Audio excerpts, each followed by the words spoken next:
Great. Well, today on Coastal Front, I am excited to host Vancouver City Councillor Melissa De Genova into our studio today. Melissa began her career of park service at the Vancouver Park Board as a commissioner there in 2011. It was a position that she held until her ambition saw her run for city council in 2014, where she won her first term. And I should note, because I did my research on this, that you were the only person to win that wasn't an incumbent. I've got that right? Yes, that's true. Of course, we know that preceding that, there was another election in 2018, which obviously Melissa won again. And with an election slated for 2022, we'll be keeping our eyes on you, Melissa, as you probably run for a third term. By adding a millennial voice to council, Melissa has brought several motions forward to better the city of Vancouver. And some of these include affirming the city's willingness to work with other levels of government law enforcement concerning money laundering linked to unlicensed businesses in Vancouver, concerns regarding short-term rentals in the city, and support for the Kettle Society to expand resources related to mental health, ending homelessness, and supportive housing. Outside of the public eye, Melissa is a wife and proud mother of a young child. I really appreciate being on the show today, Melissa, so thanks for being with us. Thanks very much for having me. So for the listeners, we're going to talk about three topics that we've discussed ahead of time, because we know this is important to a lot of our listeners. One of them is going to be about core city functions, and particularly around development, real estate development, and why it's such a problem in Vancouver. It's been a bit of a hot topic recently. We're going to talk about the property tax increase that happened in this latest budget. And being we have time, we're going to talk about young people in politics, about park board, upcoming election, police board, etc. But these are going to be our main topics. So to start, let's get right into this about core city functions. There was a tweet that you published on March 31st, quite recently, and it was titled, "Democracy Dies in the City of Vancouver Tonight." Can you fill us in on what that meant? Well, I was really fired up. I'm very passionate about civic issues, and I think you have to be to do this job, because you're not ever just dipping your toe in. You're either you're in or you're out. Our council meetings are long. It requires a lot of us, and I have to say, regardless of where everyone is on the political spectrum, I have respect for every single council member. They dedicate a lot of their time, and their families give a lot of them. And I know that just from my own experience. But we were elected to do a job, and that job was to make decisions for the people who put us in these seats. And, the ballot was so long last time. My, at the time, toddler ripped it up, and I needed a second one. There were so many names, but I'm very honored to be representing Vancouver as a Vancouver City Councillor, and I never forget that. And one of my fiduciary responsibilities is to consider how to direct our staff. And I'm sure you've heard this in the media. There's been some question, and I think in the communities there's been some question. Who's running who? Is it council directing our staff, or is it staff directing council? So when it comes down to looking at a motion that was brought forward by my colleagues, I thought it supplemented something that I brought forward at council. The very first thing I did this term was bring a motion on development, building, and licensing, and how do we expedite that? And this is the world I come from, because you had mentioned I'm a mom and I am and a wife, but I also work in non-market housing and have an experience in real estate development, and I've been on the other side of that counter. So I know what it's like for those timelines. Time is money, not just the developers, to the market, to the people purchasing this housing or renting this housing. So if we're really going to get real about making Vancouver more affordable, we as a council need to take the reins and make these hard decisions. They're not easy decisions. So when I said democracy dies in the city of Vancouver, what I really meant there was it was unintended from my council colleagues, Councillor Dominato and Councillor Kirby-Young, but another councillor put forward an amendment that there would be a moratorium on any motions, which means any direction from us as a council.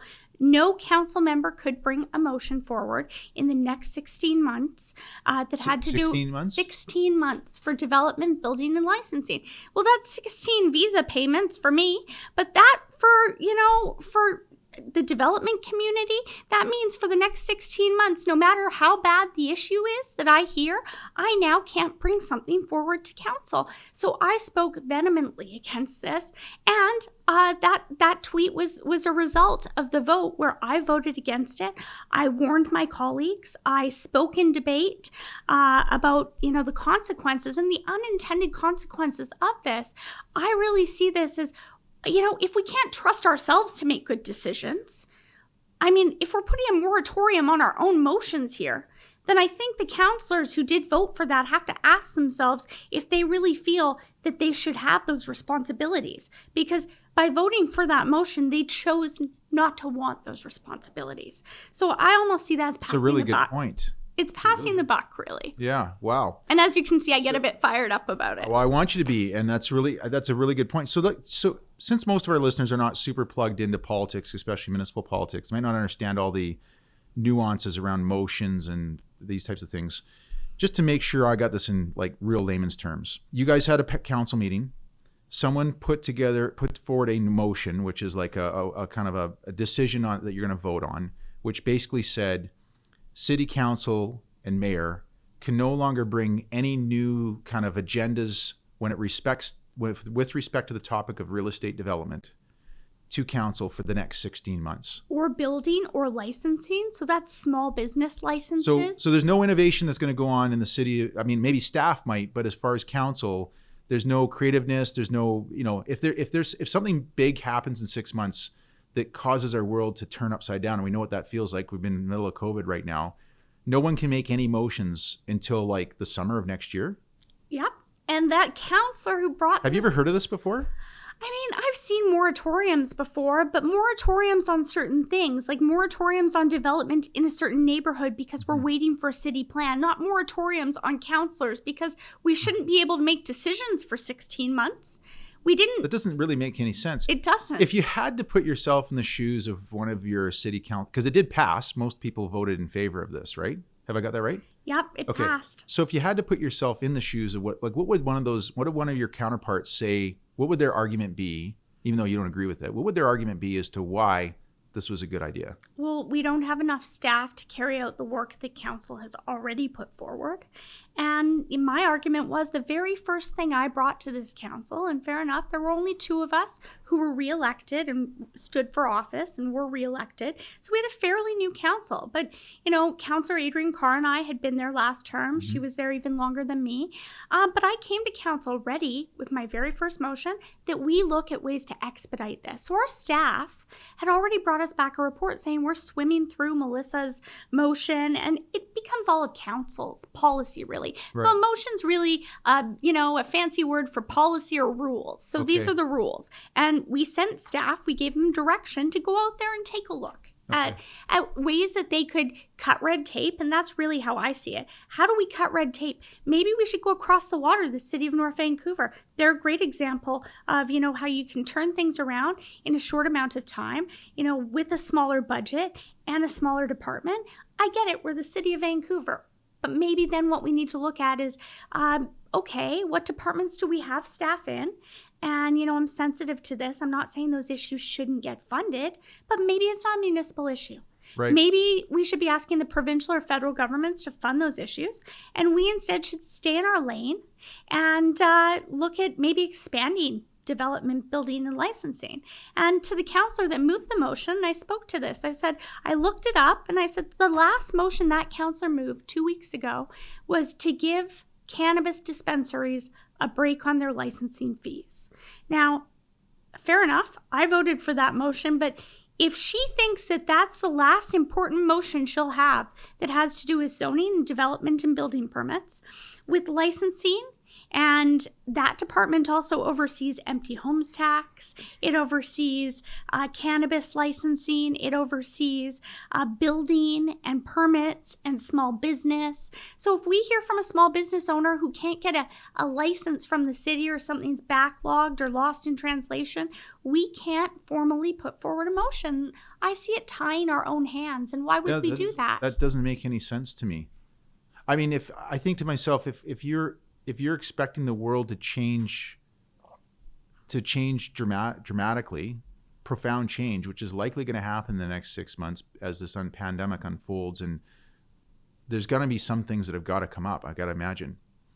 This is how I see it. If I put forward a motion and all of council didn't feel it was a good idea, which has happened before, then they should vote it down. Right. But they shouldn't say, and this is where democracy comes into it. Right. I mean, I now can't bring forward a motion. It would be called out of order because this policy passed. It doesn't make any sense. So if we don't trust ourselves, how can we expect the people of Vancouver to trust us? Yeah. Well, I buy into it.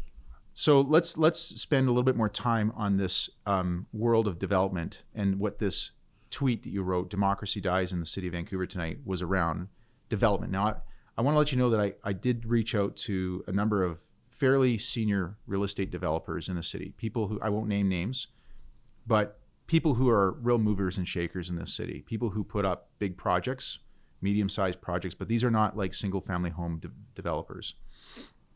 And I told them that you were coming in, and I told them that I'm going to be having some other people. I had Ken Simon yesterday. I've got some other city councillors coming in. I want to talk about this topic because from what I can observe, Melissa, there's a real disconnect between city council and the city of Vancouver, or just the system of city of Vancouver. I don't know if it's council staff, what it is, and the development community. And there's a real disconnect with what needs to happen in order to get real estate developments done.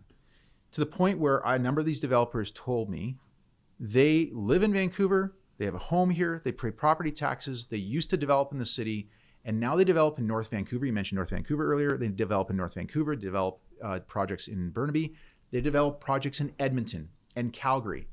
And the US. Sure.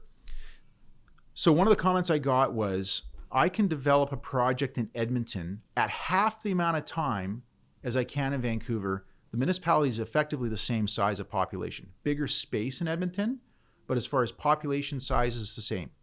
If you look at Vancouver proper versus Edmonton for the entire system. Can you maybe start by highlighting what you think some of the biggest problems are? And your family has a real estate development background, I believe, a real estate background. Real estate marketing. Marketing, okay. And so it's not like you don't know in my family. Okay, so but I actually worked in real estate development in the private sector, and then I now still work on contract with a nonprofit to acquire real estate. And I'm very careful about conflict of interest. It's one of the reasons I got a legal opinion when I first came on to council. And whenever I'm in a conflict, I recuse myself from council. But I wanted to make sure that my voice was there at the table because I was looking around, and it wasn't about being a millennial, and I know we'll get to that later, but it was looking around at council and saying, none of you have actually worked in this industry. Right. You don't know what it's like to be on Yes. the other side of the counter. So I do. Okay, so let's get into that. So in your view, what are some of the biggest problems that you think developers have, or what the problems that they're facing that aren't getting projects done in Vancouver in a timely fashion, and they're going over to North Van and Burnaby and Richmond instead? Well, I mean, red tape. I mean, if you can get through it, if you can see past it. And I think that there's a lot of, what we have to consider is why is something there? And when I ask a question like, why are we doing this? And I'm not singling out any one staff member. I think it's more of looking at the governance. And I see this as my problem. This is something that I have been elected to fix. So when I ask, why do we do it that way? And I hear, that's how we've always done it. That's not good enough for me. And one of the ongoing kind of back and forths I had recently with our former director of planning, Gil Kelly, and it became kind of a joke on the floor of council, is I said I would pull up it's pretty easy for me to pull up the schedule of fees. I know where it is. I have it bookmarked on my computer. And I said, so in the city of North Vancouver, to stamp the paperwork for an airspace parcel, easement, we're talking $3,000. At the city of Vancouver, it's $81,000 just to stamp the paperwork. So I asked how many staff were holding this gold-plated stamp. And then, they told me what a deal you get if you're a nonprofit. And I knew the number without looking at the document, $42,600. But still, that's $42,600. Some of my colleagues, they say, developers, it's like a bad word, a dirty word, the D word, developers. Yeah, right. But developers, I mean, they have a bottom line and a pro forma to hit, but also any savings they have, that savings is technically passed on to the market. Our staff see their pro formas. It's like, okay, you have to show us. So we know the profit margin they're making. So why would we want to put the costs up? Because the end result is it's going to cost more money for people who are seeking affordable housing and elected us to do something about it. And that's really my bottom line. Yeah. And that's what I've been trying to do. And I was really proud of the SHORT program. And it's maybe the only acronym. Tell us about that. What is the SHORT? The SHORT program. SHORT? Yes, okay, it's the only acronym that makes sense, I think. We have MERP and we have a number of others. Yeah. And not that they're bad, but SHORT stands for social, housing, or rental tenure. And what it promises you, and it's been really successful, and I've made a point of, because I moved forward motions that said, okay, let's do a race to the bottom. The developers who can bring us the most affordable projects and have a nonprofit partner, or they're looking at, doing with BC Housing a certain amount of affordability or layering it in there, let's give them their permits first and see if this makes a difference. Sure. So we have a program. When did that start? So that started back in 2017. I put forward motions, but it became a permanent program this term. And I'm really proud of it. And it was something that, not only did development and planning work on, but DBL. So development, business, and licensing, the department I'm not allowed to put forward any motions for. But Kate Krishna, who went on to be the deputy minister at BC Housing and to Selena Robinson, she came forward and said, Councillor De Genova, this is what we've done with your motions. And I was really proud because it promised developers 38-week process with a 12-week DP. And then hopefully I was hearing from them that they were not only sleeping better at night, but that they would be able to return more affordability to the market. And that made me feel good because that's really why I ran for office. Was I didn't think that I'd be able to live here much longer in a city that was so unaffordable. Most of my friends have moved away. If I have to go and visit them in Chilliwack, we're in a pandemic now, so it's all Zoom. Yeah. But I also really want my daughter to be able to live here one day. And if I can't do something about that, then why am I elected as a city councillor? Why am I pursuing this? I can tell you that I don't often divide the hours I work by what I make. And it's not about that. I'm not complaining, but I really do. When I'm in, I'm all in. And I'm all in as a city councillor to trying to make this better, as I'm sure all of us are. But I see this as something we really need to work on. And what's the customer service like? We're the city of Vancouver. We shouldn't be sitting here saying, what is it that you, the developer, can do for us? It's how can we work together to meet this common goal to deliver this affordable housing in the city of Vancouver? And that's one of the other reasons that I put forward. I've had to do 13 motions on it, but it became a program. BC Housing, I heard from top executives of BC Housing that they actually took my work. And I'm really proud of this. This might be the single most important thing that we'll see what it develops into, but affordable home ownership. Okay. There's people who say, oh, Melissa, I can't even afford to rent in the city of Vancouver. How will I ever afford this? And I worked with our housing. We had a chief housing officer. He was short-lived at the city of Vancouver, and then his position kind of was rolled into another portfolio. And we don't really have one person dedicated to that now. But he said, let's work on this together. So all of council unanimously passed my motion. That was a vision council. It was really tense. 2015, I was in opposition, but I was really proud of that.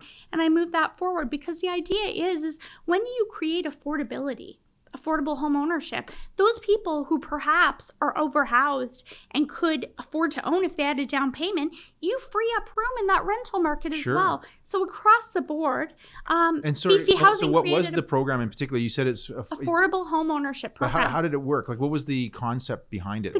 Does it exist today? So it does exist today. What we found out after our staff passed all of this and did all of this was we needed a charter change. And maybe we had a mayor who wasn't so complimentary to Premier Clark at the time, and I wasn't going to see this happen. But I worked with BC Housing. Actually, Councillor Carr and I, who weren't in government, and we were in opposition. She was agreeing. But what was the NPA. concept? Well, we went to Minister Rich Coleman at BC Housing, and she had her time to talk about her issues. None of the government showed up. I talked about my issues, and my concept was this: we need to help people who don't have the ability and don't want to take the risk to borrow a down payment, but would share equity in their investment, knowing that the market is going up. So that equity, once, maybe it's someone who wants a 1-bedroom, and later on in life, that's not going to work for them. So they sell, and the equity is shared with the province, and it comes back and it sits in the municipality that affordable home ownership unit was invested in. So it really was a win-win-win. A win for the province, a win for the first-time home buyer, a win for the municipality. And they developed an excellent program that I can't take credit for because their staff went above and beyond even what I looked at. And now BC Housing, if you're eligible, they will lend you your second mortgage, and by that I mean they'll lend you the down payment at a very low interest rate, and you share in the equity of that home. So, you look at some of the other housing models, you buy in and you come out with what you put in, but you're never allowed to participate in the market. So you're cut off at the knees because really when you sell, you're years down the road and you don't get that lift that everybody else did. This program, I would call it like the Bitcoin of looking at how we share equity and doing things differently, but also allowing real people to purchase into homes. And we see this happening in Coquitlam right now, city of North Van right now, all over the province. Vancouver has 2 units. Two units, 2 homes. But we will be doing more, and that's what I hear from our staff. Well, that's really neat. Now, Melissa, it's very obvious to me that you understand this space well. What would you say, without throwing all or any of these other people under the bus, with respect to your rest of your city council, how much do they get real estate development? I mean, you got somebody like Jean Swanson. Is she a big fan of real estate development? I mean, I'm not going to speak specifically about one particular counselor because I think sometimes there's unintended consequences. And by that, I mean, I have a lot of empathy for people who come out and talk to us about, I don't want development in my community, also called NIMBYism, not in my backyard. But I've asked these people questions. Well, where are your kids going to live? You mentioned you had kids in your presentation, so fair game if it's all right if I ask you, where are they going to live? Well, they can find a basement suite. Well, do you think your kids are going to want to live in a basement suite with their families? Right. It might work when you're 19 or 20, but... Exactly. So I think we have to look at, fair enough, not everyone's going to have a single family detached home with a yard. And I think that there's a lot of, millennials and, as we look sort of towards the future, my daughter, the generation she's in is called Generation Alpha. We're at the beginning of the alphabet all over again. They don't want to drive. They, think about things differently. They don't want what we want, but they still want a home. And maybe they want to own that home one day. So, but going back to the city council, without naming names, do you feel like the city council is equipped to deal with the problems? It sounds like maybe this motion that was passed by so many people to put a moratorium on any new motions for real estate development or anything related to that was a way for them to be able to go, we don't have to deal with this problem for the next 16 months. Well, there's is that a fair statement? I think that's a very fair statement. That's where I said, to say I can't trust myself, I better take the responsibility away from myself and give it to someone else, even though the voters put me in this chair to lead. I'm just going to say I'm not allowed to do it because we passed this policy and we made this rule against ourselves. I see that as passing the buck. But back to my colleagues. I think there's some unintended consequences. And I look at, for instance, I have a lot of compassion for the hospice on Granville Street, but you may have heard it was a very controversial public hearing, but there were some townhomes and the developer had gone above and beyond. They said, we're going to give you privacy. We're going to give you space. We're going to have a playground that you can access and have some private time at, because there are families that visit the hospice and there were all these counselors that said, no, I want you to build this and this and this. And I had to remind them, not only are we in a quasi-judicial body here where we have to act like judges and view what's in front of us. We don't get to tell them what to build on their land. That's their land. How would you like it if I came to your house and told you what color you had to paint it? And the result of it, some of the people on council who claim to want to help, the most... I would say impoverished people in our city, instead, by voting down these more affordable townhouses, by default, not approving that project allowed a 31,000 square foot home to be built on Granville Street. Right. So I think, we really have to look at the unintended consequences here. Is that what we were going for? No. And they said, but we can put conditions on it. No, you can't. The zoning is the zoning unless you change it to this. Right. So I understand that. I think sometimes they lose the plot a little bit. Not all of them, but some of them at different times. And that being said, they have expertise in areas that I don't. But I really see this as something that I've worked in. Yeah. I understand. And, it's in my wheelhouse. People have entrusted me with this, and I know what it's like to go to sleep at night worried about a pro forma for a project and if you're going to make it work or not. Good answer. I'm going to carry on this topic if you don't mind. Of course. You're rolling, and I have more questions. We talked to one of the developers who's got a project, and to make sure I don't highlight who they are, I'll just call it the Camby corridor. Okay, it's a real estate project for rental only. They submitted the project in June of last year, June of 2020, and it is April of 2021. They're still waiting for comments back from the city. Okay. And this is a very prominent developer. This is not somebody who doesn't know how to navigate the bureaucracy and red tape of the city. Do you think this is a problem that's not just in council, but also a staff problem? Well, I have to say, and here's where we're looking up. It's not all bad news. I don't want to fearmonger. I'm really impressed with Teresa O'Donnell. She's our acting director of planning, and then she was just announced that. She came in as a deputy from Texas. She's such a modest person, but she held all of these other positions in Las Vegas, and she's been able to do what she's been able to do at lightning speed. I'm impressed to see what she'll continue to do. Okay. Again, she's in the acting position, and council does appoint the director of development. But I'm really impressed with Teresa O'Donnell. So I'd say to your listeners, especially those who might not sleep so well tonight because they're waiting for comments to come back, and let me guess, when they get them, the city will want the changes and revisions back the next day, right? Even though they've been waiting for a year. The hurry up and wait model. Exactly. But I think that there is some change we'll see. Unfortunately, we lost our head of development, building, and licensing right after this moratorium came in on council motions. Do you think those are related? I'm not sure if it is, but Jessie Adcock, have a lot of respect for her, definitely brought our system online. But I'd actually like to see, and again, I can't do a motion on this, so I'll tell you about it. Yeah. I tell you what I'd like to see. I'd like to see Teresa O'Donnell, who is in planning and development. There's a whole other department that's development and permit. So if your application gets approved, you have to go over this other department to get your permits.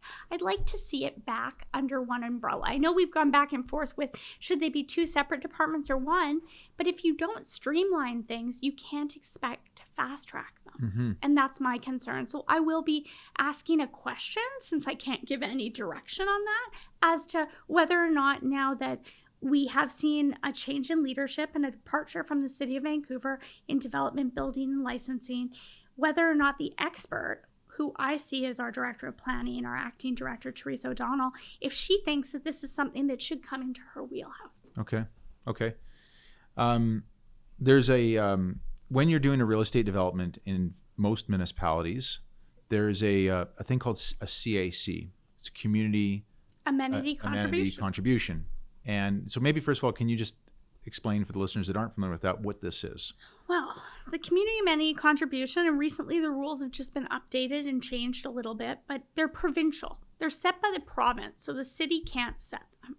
And what it is when the developer builds a project and it's outside of the zoning that they currently have on site, they have to go for a rezoning.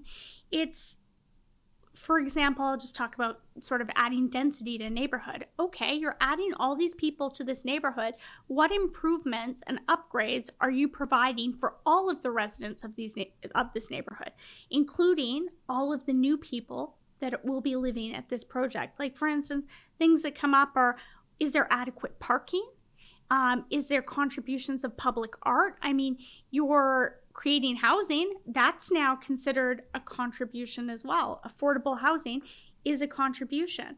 But for years, and this was one of the complaints I heard from real estate developers, and I actually pulled out a sheet. I wish I'd brought it with me today, but I think it was back in 2015, 2016. We had CAC contributions, and there were two projects across the street from each other. We were bumping the floor space ratio, the FSR, so the amount of density, up equally, but we took $25 million from one developer and $50 million from another. So how do we come up with these numbers? And the province says these are voluntary contributions. I didn't get the sense from a lot of developers that they were allowed to say no. So I think maybe we need to redefine. No, the project just never gets approved. Yeah, so I think it's Melissa, important. you've just highlighted one of the big complaints that I've heard from these real estate developers is that the CAC decisions are like first of all, as I understand it, it's a negotiation. Another one of the developers I spoke with has a massive project downtown Vancouver here. They're 9 months in on their negotiation over the CAC. This is going to be a huge project. You mean their voluntary contribution? Their voluntary contribution. They've been talking about it for 9 months. 9 months, right? They're negotiating to volunteer something. And so you brought up a really interesting point about two projects, for all intents and purposes, identical projects across the street from each other. One pays, you said it was $25 million? Yes, it was downtown. It was quite large. We don't see the contributions that big everywhere, but yeah. $25 million by one and 50 million by the other. And this was the complaint I got, was that when they go to North Vancouver or they go to Burnaby, there's a schedule. And it's like you want to build this type of housing and this much density, here's what you're going to pay. Or here's what you have to provide or volunteer to provide. But in Vancouver, what I've been told is it's completely arbitrary. And so it's a maddening exercise. And of course, if you are a business person, as I am, and I know you and your family have been for years, and you understand this, is like, you got to write this into a model, because there's a huge amount of capital being put up front and all the risk is on the developer. Okay, like as much as people want to demonize these developers, and I know these people, but they're not my clients. I don't make money from them. I don't have any alternative mode. I'm not a developer myself. I'd like to, but I wouldn't get into this game right now because it's way too risky. And that's what they've said. They said, we got to write all this stuff in. And it's gotten to the point, going back to my earlier comment, which is these developers are just not even developing in Vancouver anymore. The small and medium-sized ones are said, forget it. We'll leave this to the big institutions. That's what also I've been told, is that it's the insurance companies and the pension funds who are the only ones that are really doing major developments now, not because they're not the only ones that can afford it. There's some others that can afford it, but they can afford it in context of like a 2 or 3 or 4 year timeline, not a 6 to 9 year turnaround time, because it takes so long. So going back to the CAC, what do you think the city would need to do in that context? Should they just have a schedule like North Van so that when you go in as a developer, you know exactly what you're getting? Well, I moved forward motions or brought policy forward, and that was more in front of the Vision Council. But some of it got approved. Every once in a while, they'd throw me a bone and I'd get a piece, and it was for flat rate CACs. And they were trying it in the Camby corridor, but I said, why not throughout the city of Vancouver? Because it's about fairness. But also, the other debate I'd have back and forth with one Vision Vancouver councillor, got heated sometimes, on the floor of council, is I said, look, a developer has a pro forma. They have a bottom line. If they can't meet that bottom line, they can't pay the people at their company. They can't, pay the construction workers. So there's all of the jobs in the workforce, but there's also the buyer, and the buyer may be renting that. The buyer may not have 2 or 4 homes. Let's not call buyers homeowners.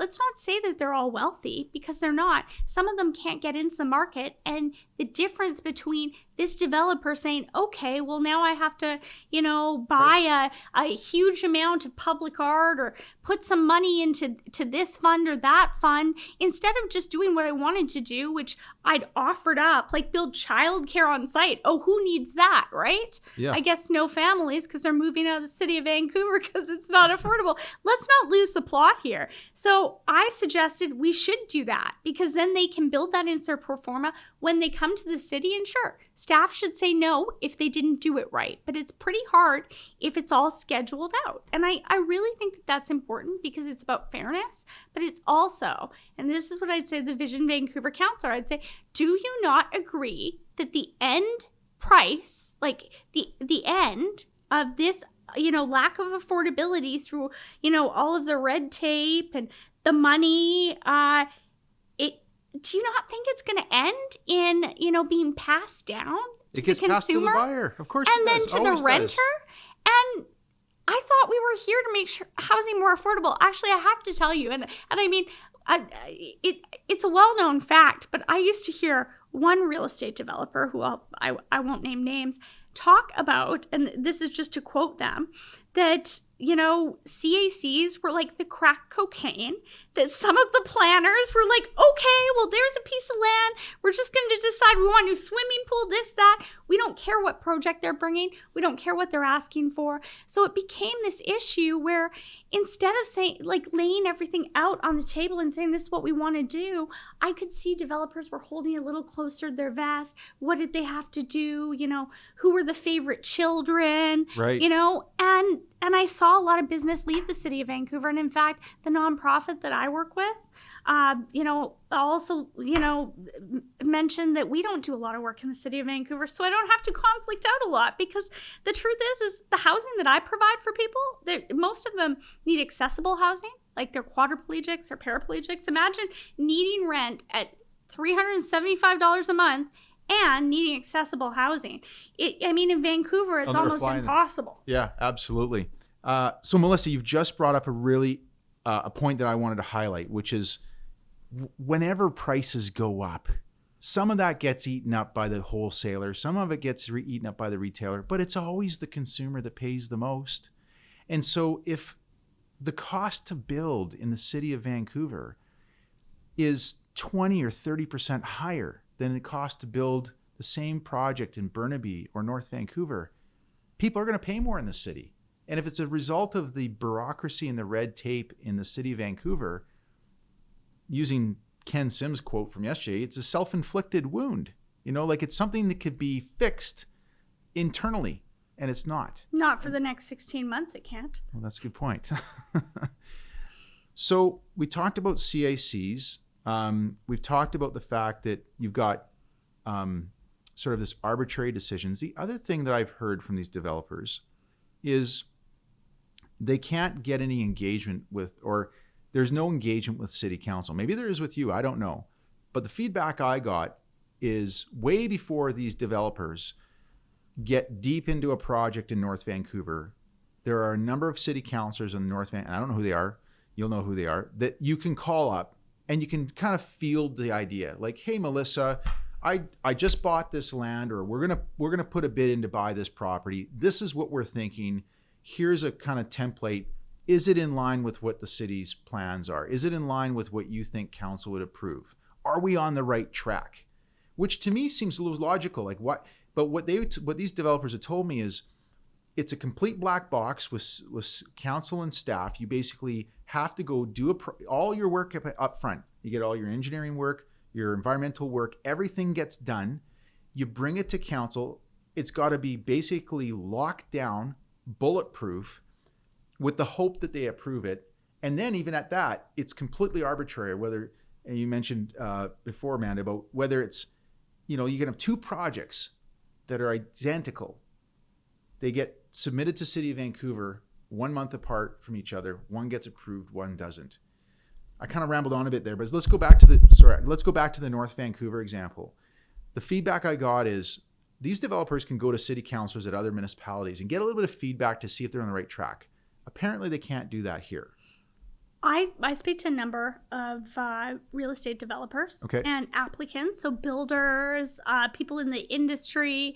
Sometimes it's the architect who will come to me, and a number of my colleagues will. I can't speak for every counselor, but often we go by caucus, right? And at our council, like, there's no government. There's no amount of counselors that can make a decision. Like before, when I was in opposition, I knew my role, and it was to question what was being done, because whatever was decided in the mayor's office would just be walked down, and they had the votes to do it, except when they forgot and they couldn't count to 8 and somebody was sick, and then I could count to 8. So sometimes I did make a difference those days, but usually now we just kind of all have to work our way through it. it all depends. And you don't really always see the same voting lines. So I can understand how developers are apprehensive. Now, there are very strict rules with public hearing. After a project is referred, so we've decided it's going to public hearing, I cannot speak to the applicant. It's legal. It's a legal requirement of public hearing. But before that, even the day before it comes to us to be referred, if they want to explain something to me, describe something to me, they can come to me. And if I hear from them, and often one of the questions I'll ask is, so I don't want to make you apprehensive, but tell me the truth. How is this going? Maybe our staff are really busy, and the truth is they are. I mean, they'll do the work of two or three people. So I will actually call our staff up and say, I think this is really critical. This developer, we're going to lose this project. It's a huge asset to the community. Yes, I'm coming into it with an open mind after it's referred, but while I still can speak to that person, I will do whatever I can to move heaven and earth to make sure that, Vancouver and our residents see those benefits, not necessarily the residents of North Vancouver, because that's for their city council to deal with. Yeah. So let's talk about, thank you for that, Melissa. So let's talk about staff for a second. So one of the other pieces of feedback I got from these developers is since COVID's been happening and everybody's working from home, all the applications are now online, which logically you go, well, that should speed things up, because now we go, instead of having to get to City Hall at 8 o'clock in the morning, stand in line, and maybe be hours before you maybe get your turn. Better bring your lunch. Bring your lunch, exactly. Now I can submit it online. But now the feedback that I've gotten from this is that the result is this massive backlog. And I think to myself, the city shouldn't be proud of the fact that they've pivoted with COVID to an online application. It's been an online application like 5 years ago. And the fact that what made the staff be able to manage this better was the fact that people had to line up out your door at 8 o'clock in the morning. That's not something that anybody should be proud of. That's an embarrassment. So as far as I can see, one of the issues here, and correct me if I'm wrong, is either we don't have staff working efficiently enough, they're bogged down with too much red tape, or we don't have enough staff. Any one of those three. Maybe it's all three. But it seems to me like that's one of the big problems now, and maybe that's why one of these councillors wanted to put this moratorium to let the staff kind of burn through all the projects that are in the pipeline. What are your comments on that? Well, we still haven't cut the red tape, and I think that's the number one piece of this. And as someone who's navigated the process, and I've navigated the process for multi-residential projects with multi-million-dollar pro formas, and I've also navigated it as a homeowner. I mean, I got all of my renovations when my husband and I purchased our home 5 years ago. I had everything was permitted. I had a contractor who, had all of the correct credentials and licensing. The city of Vancouver lost my permits. So I put them in my husband's name. Obviously, I expect no special treatment, but there were some that were lost. And, my husband, that's not really his wheelhouse. So he'd be like, what should I do? And I'm just trying to back channel it home, but it's in his name, last name different than mine. I see the frustration. I think one of the things we have to do, though, and here's a really neat example. The city made me as a single family homeowner when I applied for my permits and all of this, and I had to get a DP. So, if you do a bathroom renovation, if it's too fancy, you need a whole development permit. DP stands for development permit. Yeah, in most municipalities, you just go and pull a building permit. I just need a permit to do my bathroom. No, this is like a whole process. It adds an extra layer, but then the city makes you do a green audit. So the green audit, I think, cost me $1,500. I didn't have to do anything from it. It just gave me a report telling me I could get better windows. I could do all of these things. I knew that. As a homeowner, you know that. You know it's going to be better for me to be more energy efficient. But because I bought my home for so much money and I came into it late, and I'm not complaining, I'm going to have to do a step process here. I can't do it all at once.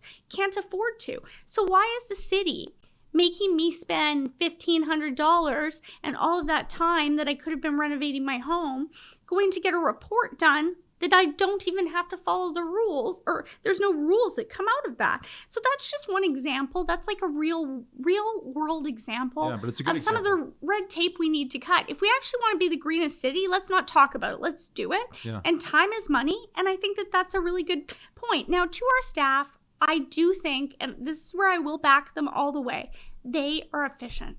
Here's where I see the bait and switch, and I voted against it before. So I voted against rezoning fees going up. Oh, because we're going to hire more staff. That's what they said, so that it gets it through quicker. And UDI and all the developers support it. And I said, well, before I approve this, I want to know how many more staff you're going to hire and what departments. We haven't worked that out yet. Well, then how could you bring a number to me if you don't know how many more staff you're going to hire? I mean, the number should be based on this is how many more staff we're going to have in each department, each part of development and planning, development, building and licensing. This counselor or council is the exact amount of time we're going to shave off an average project. That's what I wanted to see. I didn't see it. And the development community was on their knees, just like, sure, we'll pay you more money if you'll get it through faster. 2 years later, no faster, but they were paying more money each year for their rezonings. Yeah, that's terrible. Okay, so Melissa, one of the things you kind of touched on, and I want to dive into this, is you mentioned about certain departments being staffed that really should be a provincial jurisdiction, not a municipal one, and that maybe if we took those responsibilities and passed back over to the province, we could reallocate those resources in departments like the development building department, whatever you call that department that approves all these projects. Can you speak to what some of these departments are? Well, I think it's more when we look at initiatives. So we'll layer on initiatives and some of the initiatives, I'm guilty of it too. I decided we should have weddings at City Hall. I thought that was kind of a cool thing to do. Also, actually thought it might be more affordable for people living in the city, but that's not something that I think's out there. That being said, I was a little surprised to see on Twitter that the city of Vancouver was teaching people that they could adopt rats from the city of Vancouver. Yeah, what the heck was that about? That we are going to that apparently we're not only going to adopt them out, but it's only a $5 adoption fee, and we were going to communicate. Our communications department is communicating to people that they can use a rat toilet. So I saw nothing that. against rats. I'm sure they're great pets. I don't have one personally. I know people who do have rats. This is an epic waste of taxpayer dollars. I just didn't think that was something that I was elected to do at the city of Vancouver. So who's running the zoo here? Like I don't understand. How does this stuff happen? I mean, surely I know maybe you don't feel comfortable saying this, but I'm going to say, to me, this is a staffing issue, and it starts at the top, right? I mean, maybe because you guys are there as council and mayor to provide guidance and vision. Is that a fair statement? You're not there to run the day-to-day operations, right? No, but if I was going to talk to you about what we should do, maybe we should ask the SPCA to take the rats and let them do their thing. Sure. So I'm not trying to say that our animal control people, that's totally a core service. Development, buildings, and licensing, that's a core service. Who's approving? The things we need to fund. I saw that Twitter thing advertising adopt a rat. Still haven't found out if we're recovering our costs on that $5 per animal. But who's approving this stuff? I mean, seriously, this doesn't make any sense to me. No, and that was not a big enough issue to come to council. I would have remembered it. Trust me, that's why I saw it on Twitter. I was a bit surprised. I also got questions from people like, what's the city's liability issues? Are they tested for rabies? Is there a return policy? When I first saw it, Melissa, I actually thought it was a joke. I was like, this is like an April Fool's joke that's come too late. Let's to wrap up the development, because there's some other topics I want to talk about here. One of the observations that one of the developers had was that because the risk of developing in Vancouver is so high now, and they equated it to basically there were two big factors. One of them was the cost of real estate, which can't be controlled by the city. Really, it's a factor of the market. Mm-hmm. But when you combine the cost of buying a piece of land, combined with the longevity of having to, like the mm-hmm. timeline, like they're saying to me, Andrew, if I go to buy a property in April of 2021, and it's a real estate it's a residential development project, I have to be ready to hold that, have that capital invested and take risk on how much that project's going to sell for or get rented out at, going all the way out to 2027, like 6 years. Like that, because they've got projects that are finally being done now that they'd started 6 years ago. And it's not because they're kind of sitting back and like taking their time. It's because of the red tape that you spoke about with the city of Vancouver. Or longer. Look at Little Mountain. It's been sitting there, and I like to use that as an example, if you don't mind me saying. Sure. A decade. Right. So how affordable was that housing a decade ago if it was built, and how affordable is it today? I like to use that scale. That's a really good point. Measure it. So what this person said to me was, what this ends up doing is it basically not only discourages some developers who can afford but choose not to develop in Vancouver, but it also eliminates all the small developers, and you end up having just the big institutions develop. Those are the ones with the deep pockets. Those are also the ones that are going to likely try and generate the highest profit possible, passing on the highest cost to the consumer. And as a result, you have only massive projects coming to the table with big profit margins and things that might not necessarily be good for the community, because we do need small developers that do the single family homes, that do the sort of, duplex and quadplex or whatever you want to call it. Or nonprofits. Some of them are developers. Bingo. Do you have any thoughts or comments around that statement? Well, I do. I think that, first of all, I am going to name a name here, and I'm going to call him out because he did something pretty awesome. It was during the last election, and he was working with the Rental Advisory Committee at the City of Vancouver that advises the city on whether or not we have enough rental. Also, old rental stock that needs to be replaced, because eventually, as I asked one of, I ask it often at public hearings, like, okay, so when should we decide that finally this life of this building's over? It's not seismically sound. You wouldn't want your parents living there or your kids living there. Right. Like, when is that question. okay? Because I kind of find the sweet spot about 25 years. It's when you've paid down just enough on it, but also, the maintenance is still good. That's sort of where you'll find it in the industry. But that being said, I think that what we really need to look at is, what does a developer go through? It's kind of like boot camp for city council. And Byron Chard of Chard Developments came in, and he hosted this for any candidate who wanted to come, who was running for election. And he walked us through 6-story rental, I believe. Mm-hmm. This is my recollection. And the risk he assumes, his client, which I believe, he used the example of a pension fund. I think it was a project in the city of North Vancouver he was referencing, but he also has developed in Vancouver. And he said, this is my bottom line. And he opened the books. Developers don't have to do that. I can see why they wouldn't want to do that, but he did. So there is not a city councillor that sits around that table now, or the mayor. I didn't see the mayor there, but I saw a number of them there. So they can't claim to say that they've never seen this. Even though I've worked in it, they've seen it. They've heard it. They've been walked through, this is the step and this is the step. And to those who support the unions, I'm like, excuse me, this is a pension fund. I thought like this is how we're supporting people on the other end. Like, let's not lose the plot here. Yeah. So you're saying this big bad developer, well, actually the owner of this rental building is going to be a pension fund. And I thought you support the unions. So why don't you support this project again? Can you please tell me it's going to provide affordable housing? It's going to increase the density and amount of people who can live here. It's actually, any returns are going to go to union workers and people who, are working just to make it by and hoping one day that they can retire. And what's wrong with that? Why is that? Why is developer a dirty word? So I think what we really need to do, if I can, say, I had to share that example because I thought it showed leadership of, in the industry to say, here, we'll walk you through it, council. We're not just coming and complaining. And Byron really stepped up, and he did an excellent job with the Rental Advisory Committee of walking us through this. And they were on board with it. And I understand it, but I thought it was good. I wanted to show up just to see what my colleagues would be hearing too. And this was before the election. So every candidate had this opportunity. So there are good things that council can bring motions to input on that maybe, I know that some of my colleagues have brought excellent motions that I've supported, even if they're not along the same party lines as me. I know that Councillor Fry and I are working on motions together, actually. I mean, there's a number of councillors that we do. We work across party lines, so it's not always this, I'm just in my party. Mm-hmm. But at the same time, I don't expect the City of Vancouver to pay for the childcare funding. That's a provincial responsibility. But if we don't build it, they won't come. And I think, or worse than that, they're going to have to leave our city. And that's what's really concerning me. Well said.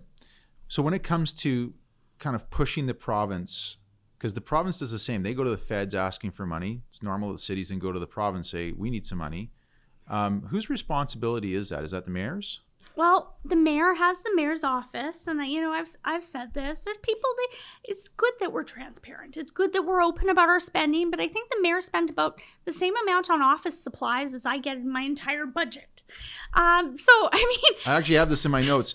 City buys expensive Herman Miller chairs, and the mayor has spent $500,000 on, I guess, his assistants in labor costs.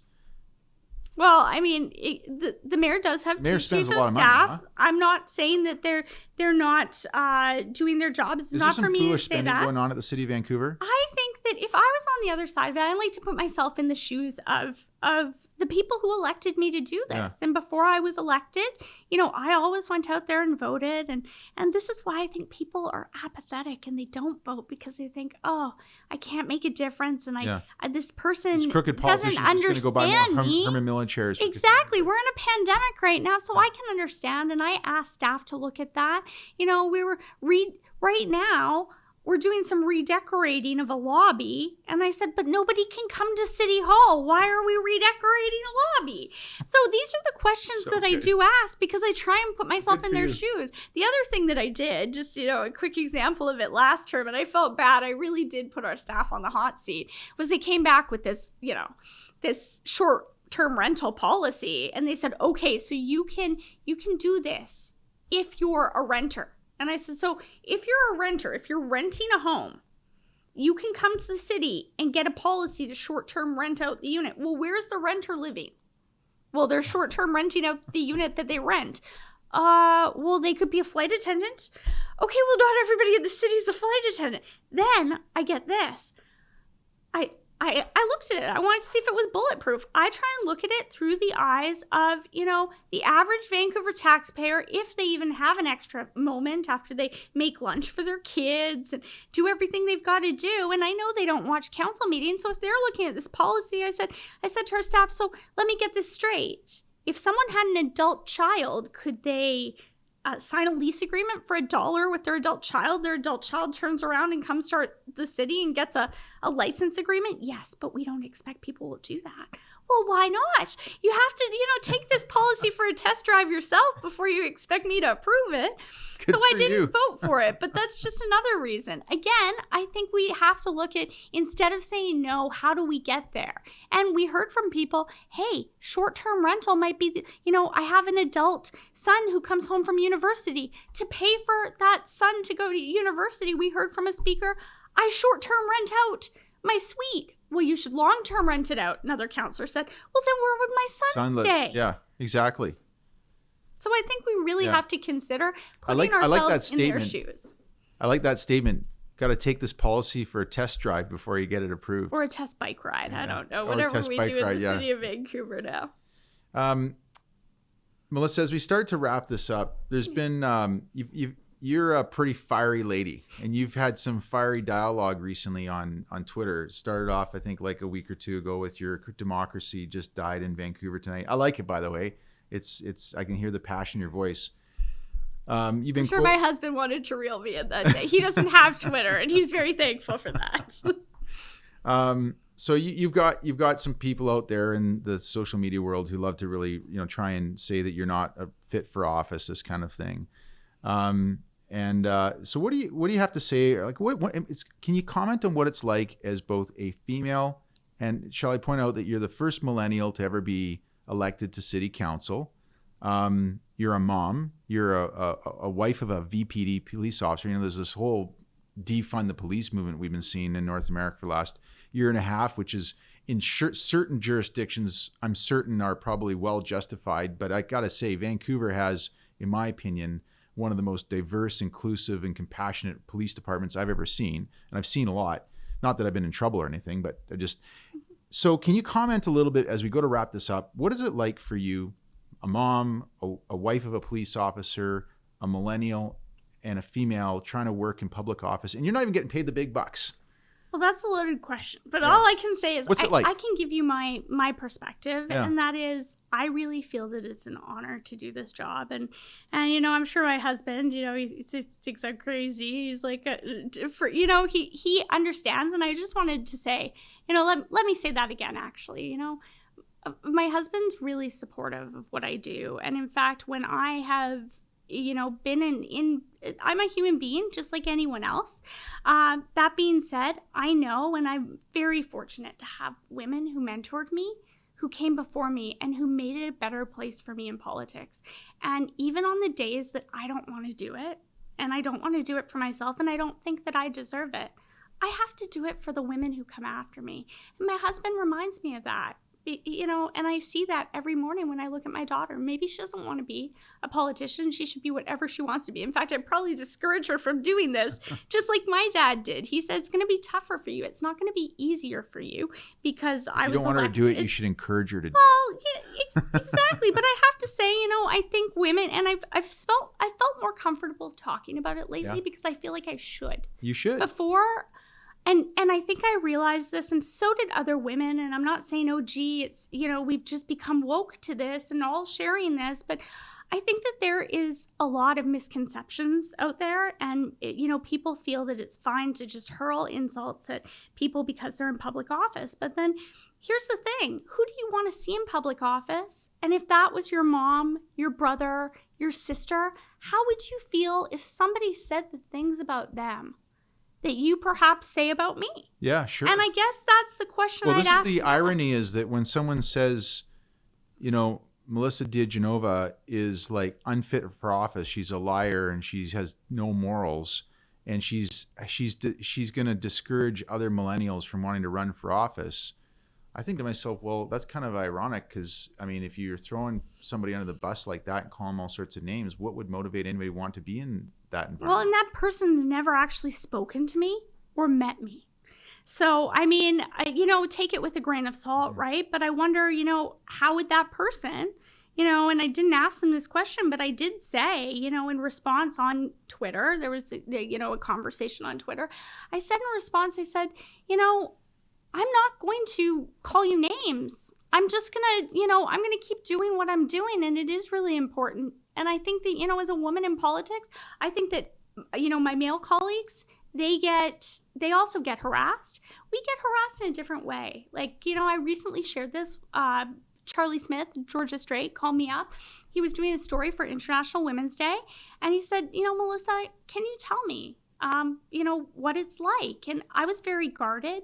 But I thought, you know what, it's time. And one of the different ways is, I don't know that one of my male colleagues would have 3 guys come up to them on the way to their car. And I was driving to an event. I just met with another city councillor last term, and it was right around the time of the cannabis public hearing. So cannabis wasn't legal.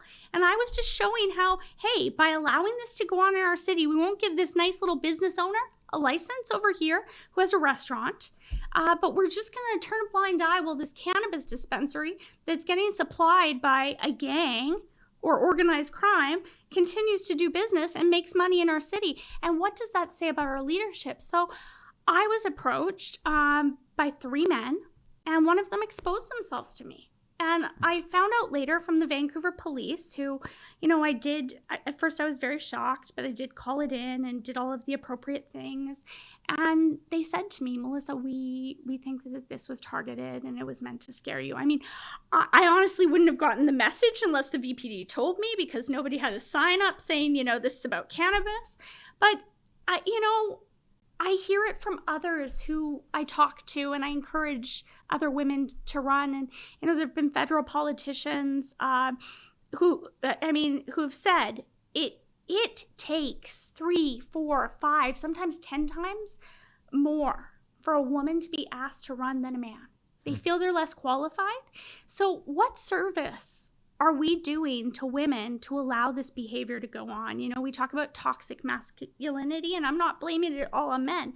I think it's my job, it's everyone's job to make sure that, you know, for men, I hope there are allies. For women, that we're paving the way for other women. So, you know, I love what I do. I hope that I'm making a positive difference. I know that I might not agree with my colleagues. I know that they wake up in the morning and it might be a different path, but we're all trying to make a positive difference in the city of Vancouver. And I hope that people know that, I don't take it lightly, that, the voters of Vancouver are my boss. I try and put myself in their shoes every day. I am in their shoes. When I finally get through an 18-hour city council meeting, it's usually not still light outside, but on the days that I can have with my daughter, it's about making the city a better place for her. And I see that as an honor that they've allowed me to do that for so long. And yes, at this point, I will be running for council again. Never say never to other opportunities. And it's up to the citizens of Vancouver. And for those people who are listening today, thank you. You might not listen to council meetings, but please do. And know that, I ran on a platform to make this a more family-friendly Vancouver. That doesn't mean it shouldn't be fun. It should. But, this is where we really need to look at this work-life balance. And people can't stop working if we don't try and make our city more affordable for them. So that's what I'm going to keep trying to do. Good for you. Well said. And to finish this off, you just pointed out the last point I wanted to make, which is that you are going to run for city council again. You're not going to run for mayor? My intention right now is to run for city council. Yes, okay. and anything else I'd have to discuss with my husband, but I am 100% in for running for city council next time. Well, I should point out, you not only in your first term were the only non-incumbent that got elected. I'm sure you know the stat. But in the second term, you had the third number most votes out of all city council. Did you know that? I did know that. Okay. And actually, I really enjoyed politics, and I never thought I'd end up on this side. I went from the back room to the ballot. That's what I call it. And what I mean by that is I worked on federal campaigns. I worked on provincial campaigns. I worked on municipal campaigns. One of my first jobs was on Sam Sullivan's campaign. Really? I was in university. We had Sam in here. I interviewed Sam during the provincial election. So I was 20. And we were the little campaign that couldn't. He hired me before Christy decided to run the nomination against. Yeah. We had a tiny little campaign team, but we won by a couple of votes that nomination. He won the mayoralty seat and the 4 pillars policy. I just want to put in a plug for why I chose the NPA. Yeah. Philip Owen, I had a chance to really know him, and he's somebody I consider a mentor.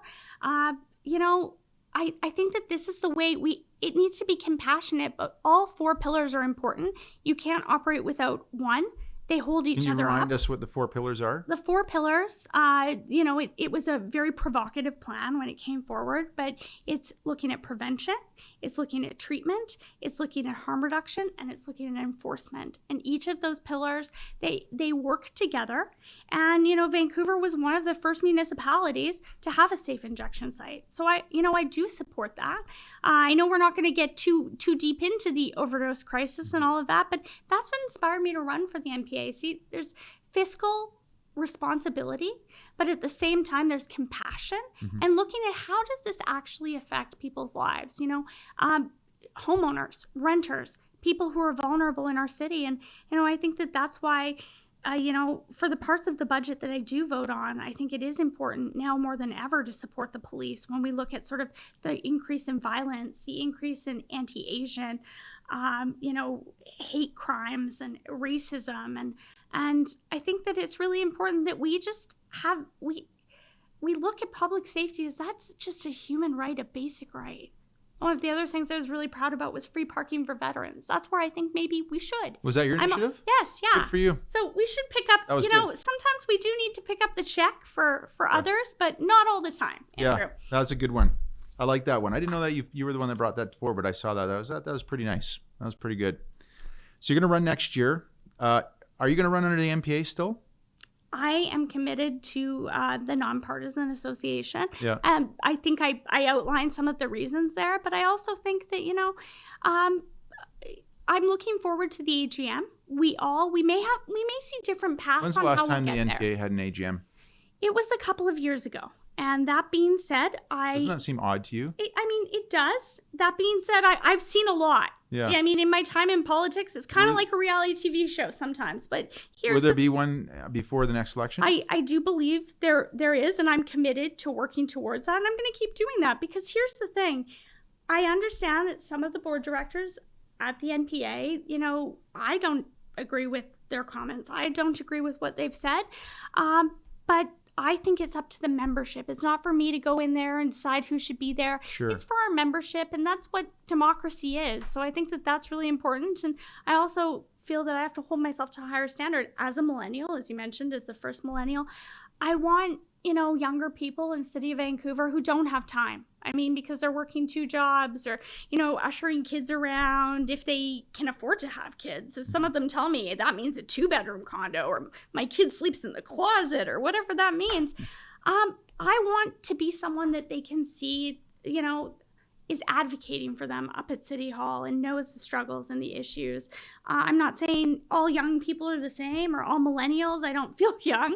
I know that there's a lot of people out there who are younger than me, but I think that really we need a diverse city council. We need people who represent everyone at the table. And that's why, although sometimes democracy is messy, it's necessary.